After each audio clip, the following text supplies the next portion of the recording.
Scott Selby joins me now. He's author of Flawless Inside the largest diamond heist in history. Scott, it's been a while. Thanks for coming back. Hey, thank you very much. You don't get these sort of big jewel heists all that often, although they're probably more common than people realise. But let's start with this one. Okay, this all went down on a weekday around 12 o'clock, broad daylight. Two guys presumably smashed open a glass display cabinet, setting off an alarm, and off they went in a speedboat on a lake. This wasn't open water. Yes, this was on a lake. A lake. So just bye, thanks a lot, have a good day. So at the end of the day, it sounds like a glorified smash and grab. Surely it shouldn't be this easy to steal the royal jewels of Sweden.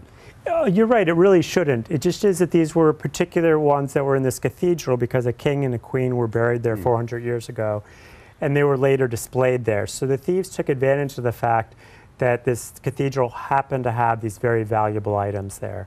So it's very strange. It's not like going to England where the crown jewels are in one place. Okay, it does raise a couple of questions, like did they have some inside help?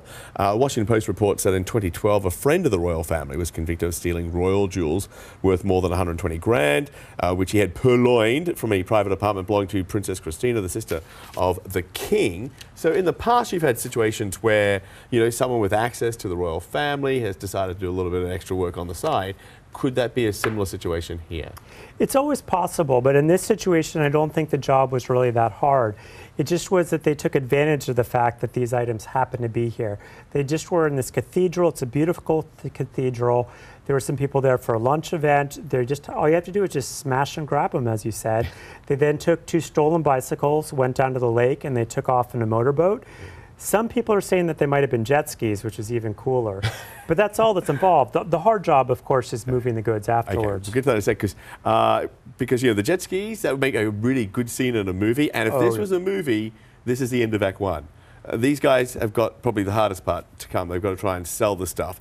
That's not easy. Local media report that back in 2013, a crown and scepter used in the funeral of Sweden's King Johan III was stolen from someplace I can't pronounce. They subsequently turned up in two large rubbish bags at the side of a highway following a tip-off to police. Okay, apart from being the easiest royal jewels in the world to steal over there in Sweden, the point is there's not a big market out there for someone who wants two gold crowns with precious stones and diamonds and an orb, right? So what are their options? That's a great question. So there's a lot of theories about that. So right now, the police in charge seem to be thinking that this might have been a job to order, like in some movie where there's some sort of rich person somewhere that paid these thieves to do this particular job. Because they want to play the King of Sweden or something. Exactly, but I think it's much more likely that it's a crime of opportunity. Somebody noticed, hey, we could get this thing very easily. And the big question is what they do with it, and that's when you get caught. So the job itself is easy. It's moving the jewels that's hard. Okay, so if they can't sell the jewels as they are, I look at it, they've got three options. They can dump it, which means the entire exercise was pointless. They can melt it down, melt down the gold, sell off the stones and the precious diamonds, that kind of stuff. Or option three, they can ransom it, because the police have said that this is all about Sweden's national heritage. Yes. These items are priceless. They truly are, and they're insured, but you can't really take care of something like that. So it could be ransom. In the U.S., things have been used sort of to trade for a better deal if you get in trouble with something. I think the most likely is they'll just melt it down, and it's heartbreaking. Could they have just robbed a jewelry store to get the same result with a lot less risk? Honestly, it'd be a lot more risk to rob a jewelry store. A jewelry store, they're going to have all sorts of security to get in and out of there. Okay, this crime seems so kind of 1950s and Ocean's 11 or something.